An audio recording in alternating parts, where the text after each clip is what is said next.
네, 안녕하세요. 오늘은 기업의 매출은 어디까지 클 수 있을까에 대해서 탐구해보는 시간을 가져보도록 하겠습니다. 저번 시간에 저희가 이야기 나눴듯이 단골 고객의 매우 높은 재구매율은 해당 기업의 매출 성장의 밑거름이 된다는 것을 확인을 했죠. 근데 이렇게 단골 고객이 계속 재구매를 한다면 기업의 매출은 끝없이 증가할까요? 생각해보면 절대 아니라는 걸 쉽게 알 수 있어요. 왜냐면 단골이 될 사람들을 모두 단골로 만들게 되면 그 이후에는 단골을 더 만들 수가 없겠죠?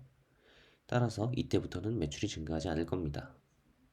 물론 한 명이 평균적으로 지불하는 금액을 높일 수는 있겠어요. 그렇게 되면은 매출이 증가할 수는 있을 거예요. 하지만 고객의 수를 늘리는 건 혹은 이 한 명이 지불하는 평균 금액을 높이지 않는다면 그러면 매출을 더 높일 수 있는 방법은 없겠죠. 뭐 이렇게 실제로 한계치에 도달한 기업이 있습니다. 바로 넷플릭스가 대표적인 예예요. 작년에 2022년이죠. 넷플릭스는 더 이상 구독자 수가 늘지가 않아서 시장에서 성장이 정체되었다고 판단을 했고 따라서 주가가 매우 크게 내렸었습니다. 거의 70% 정도가 내렸어요. 이런 상황에서 넷플릭스는 매출을 더 높이기 위해 여러 가지 방법을 썼습니다. 첫 번째로 구독료를 올렸어요. 여기서 말한 평균적으로 지불하는 금액을 높인 거죠. 하지만 뭐 구독료를 높였을 때 그 높인 금액에 이제 만족하지 않는 일부 고객들은 단골 고객으로 이었던 사람들 중에서 일부는 이탈을 하겠죠. 더 이상 구독을 안 할 겁니다. 그렇기 때문에 고객의 수는 조금 줄을 수 있어요. 하지만 벌어들이는 매출의 총량은 이 전략을 통해서 늘었다는 것으로 알고 있습니다. 또한 두 번째로 계정 공유 금지를 했어요. 그래서 기존에 계정을 하나를 가지고 여러 사람이 공유해서 쓰고 있던 경우가 많았는데 이렇게 계정을 공유하던 사람들이 새롭게 구독을 하게 되기 때문에 이들도 사실상 단골 고객이 될 수 있겠죠. 왜냐면 이전에도 계속 그 컨텐츠를 소비하고 해오던 만족을 계속 느끼던 사람들이었기 때문에 이제는 그 계정 공유를 막혀서 본인이 구독을 하게 돼야 됐기 때문에 이들도 계속 꾸준히 구독을 하게 되겠죠.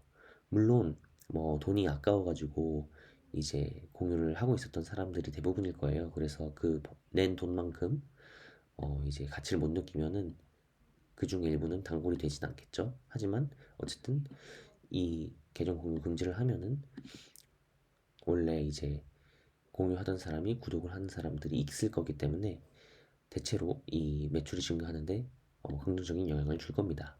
그리고 실제로 넷플릭스에서는 이걸 통해서 얼마 정도의 매출 증가가 기대되는지에 대해서도 밝혔어요. 그리고 세 번째로 컨텐츠 중간에 광고를 넣어서 광고주로부터 돈을 받았습니다. 요거는 새로운 비즈니스 모델을 추가를 한 거죠. 기존의 고객으로부터 돈을 더 받는 게 아니라 기존 고객에게 약간의 디스어드밴티지, 약간의 그 시청 경험의 저하를 주긴 하지만 광고주들로부터 돈을 더 받을 수 있기 때문에 매출을 증대시킬 수 있는 한 가지 방법이 되겠죠. 그래서 이런 식으로 어느 순간부터는 다른 방법을 써서 단순히 제품 판매 원래 하던 방식을 이제 유지하는 거로는 더 이상 매출이 증가하지 않는 한계치가 도달을 하게 됩니다. 이렇게 이 예시를 하나 살펴봤고요. 다시 주제로 돌아와서 이 기업의 매출이 그러면 어디까지 증가를 할 수 있을까에 대해서 한번 생각을 해봤어요. 사실 정확히 예측하는 건 매우 어렵습니다. 어느 정도 이게 사람들이 돈을 많이 낼지, 이 장지 고객이 어느 정도나 많을지, 요거에 대해서 실제로 조사를 꼼꼼히 하더라도 대부분 예측이 틀린 경우가 많아요. 그럼에도 불구하고 저희는 투자를 결정을 내리기 위해서는 어떻게 해서는 예측을 좀 더 정확하게 해야 되기 때문에 여러 가지 저는 실마리를 좀 찾아보려고 했어요. 아직 이전에 이야기했던 주제 정도로 확실하게 답을 내리진 못했지만 몇 가지 생각들을 하게 돼서 이 생각들을 함께 공유하고 이 주제는 마무리해 보도록 하겠습니다. 우선 첫 번째로 제 생각인데요. 만약 매출이 최대치에 가까워지면 회사가 단골 고객 한 명을 만들기 위해서 써야 하는 비용이 높아지지 않을까 합니다. 그렇지 않을까요? 왜냐면 이미 단골 고객이 될 사람들은 쉽게 단골 고객이 됐겠죠. 근데 점점점 단골 고객이 되기 어려운 사람들만 남게 될 테니까 최대치에 가까워질수록 그러면 그 사람들은 조금 더 어떤 회사 측에서 더 많은 리소스를 써야지만 자원을 써야지만 이들은 단골 고객으로 만들 수 있겠죠. 그래서 이 단골 고객 한 명을 더 만들기 위해서 들어가는 비용이 어, 점점 높아지는 걸 보면은 이게 매출의 최대치에 근접해 가고 있다라는 거를 알 수 있을 것 같다는 생각이 들었어요. 그러다가 아무리 이 단골 고객을 늘리기 위해서 돈을 아무리 많이 써도 단골 고객이 늘어나지 않는다면 그때는 사실상 실제 기업이 매출로 낼 수 있는 이제 정상적인 상태에서 기업이 낼 수 있는 매출을 조금 더 초과한 상태까지 도달한 게 아닌가라고 생각이 들 것 같습니다. 요거에 대해서 좀 더 제가 생각을 발전을 시켜서 이제 좀 정제된 어떤 그 방법으로 정리를 한번 해볼게요. 그리고 두 번째로 또 다른 실마리는 사람들마다 소비 우선순위가 있을 겁니다. 그 우선순위에서 기업의 제품이 속한 제품군이 어, 순위가 낮아질수록 매출의 최대치가 좀 줄지 않을까라는 생각이 들었어요. 이게 조금 어려울 수 있는데요. 사람들마다 소비 우선순위가 있습니다. 이게 무슨 말이냐? 소비 우선순위라 하면 본인이 어, 짜장면이랑 이제 탕수육이 있는데 같은 돈이 있다면 둘 중에 둘 다 살 수는 없지만 하나만 살 수 있는 돈이 있다면 뭘 먼저 사겠냐 그런 걸로 판단하시면 돼요. 이게 사람들마다 다 다를 거예요. 어떤 사람은 뭐 맛있는 음식을 어, 막 이렇게 많이 먹는 대신에 거기에 돈을 쓰는 대신에 예쁜 옷, 비싼 옷을 사는데 돈을 먼저 쓰는 사람이 있을 거고요. 반대로 옷은 그렇게 막 옷에는 돈을 별로 안 쓰고 원래 입던 옷 오랫동안 입는 사람인데 이 사람은 먹는 거, 맛있는 거 먹는 거에 그 돈을 더 많이 쓰는 그런 사람도 있을 거예요. 그러면 이 두 사람의 소비 우선순위는 다르죠.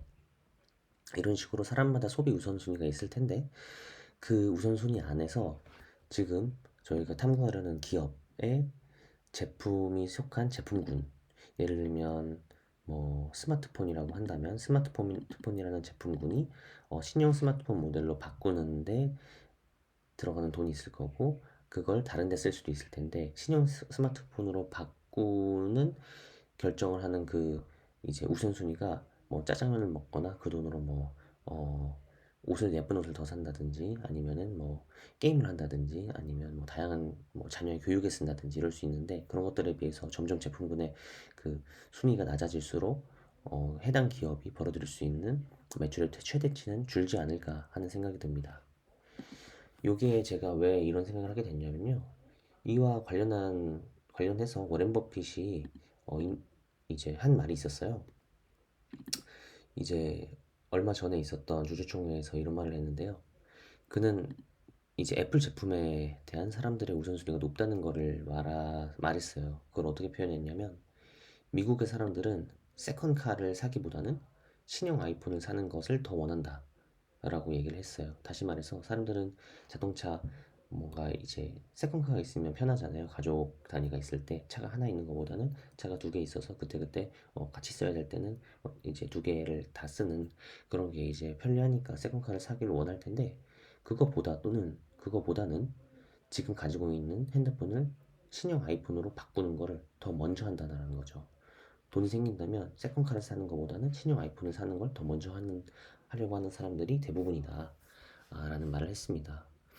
아마도 워렌 버핏도 이 사람들마다 이제 사고자 하는 이제 소비 우선순위가 다 다를 텐데 그 중에서 이제 본인이 가지고 있는 애플 회사의 제품을 사려고 하는 사람들이 그러니까 굉장히 많다. 그러니까 그 여러 가지 사야 되는 것들 중에서 신형 아이폰을 사는 그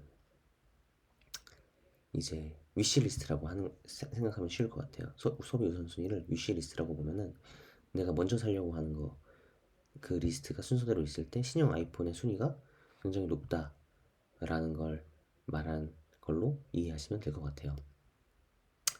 그래서 이런 것들로 계속 저는 실마리를 좀 더 찾아보고 있어요. 뭔가 이 회사가 어느 정도 사이즈까지 클 수 있을까? 이걸 예측하는 게 굉장히 중요하잖아요. 만약에 이 값을 잘못 계산하면 생각보다 훨씬 더 많이 돈을 벌 수 있는 회사인데 저희가 너무 그걸 알아보지 못할 수도 있고, 어, 엄청 많이 클 회사라고 생각을 했는데 사실 사람들의 소비 우선순위에서는 좀 낮아가지고 잠재 공급이 굉장히 수가 적었고 거의 최대치에 도달한 상태여서 더 이상 매출이 증가하지 않는 그런 상황이 올 수도 있습니다. 저희 예측한 것보다 훨씬 더 적게 매출이 이제 증가하고 하는 속도가 굉장히 느린 거죠. 그리고 최종적으로 이제 매출 내는 그 최대치가 저희가 생각했던 것보다 훨씬 적을 수 있는 거죠. 그래서 그랬을 때는 기업에 대한 가치 평가를 했을 때 완전히 다르게 평가를 하게 되겠죠. 그래서 이 매출의 최대치를 계산을 하는 게 예측을 하는 게 굉장히 중요한데 아직까지는 이 주제에 대해서는 제가 아주 명확한 답을 내리진 못했습니다. 여기에 대해서는 계속 앞으로 또 많이 생각을 좀 더 해보려고 하고요. 제가 어느 정도 또 정리가 돼서 더 발전이 된 생각이 있으면 그때 또 이 주제를 가지고 여러분들과 함께 이야기 나눠보려고 합니다. 네, 오늘도 유익한 시간 되셨기를 바라고요. 다음에도 굉장히 유익한 어, 투자를 더 잘할 수 있는 방법들을 여러분들에게 소개시켜 드리도록 하겠습니다. 네, 오늘도 시청해 주셔서 감사합니다.